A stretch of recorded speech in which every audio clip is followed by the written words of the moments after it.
During this project, we're following shorebirds' northward migration from Panama to their breeding grounds in the Arctic. It's more than 6,500 miles, and the birds are making that trip twice a year. For many of the birds here at the Copper River Delta, this is the last opportunity to rest and refuel and gather more energy before they make that final flight to the Arctic. Responsibility to preserve this special place so that these birds can thrive, and other wildlife, even the critters in the mud, which we'll learn about later. Some of these shorebirds started their migration in Panama.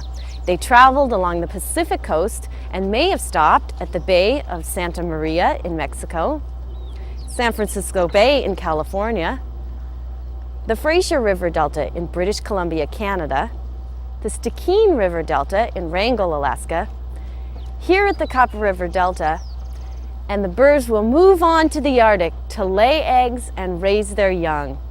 As Governor Palin told us, there's a vast amount of habitat in the Arctic where shorebirds find abundant insects and other food. It's a perfect place to raise a family.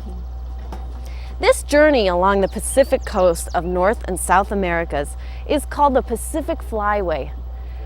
A flyway is like a highway in the sky that birds use to fly along as they travel back and forth. It's a great journey.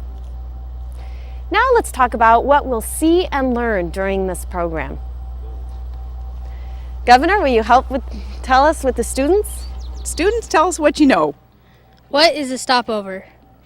What shorebirds eat. Different habitats for shorebirds.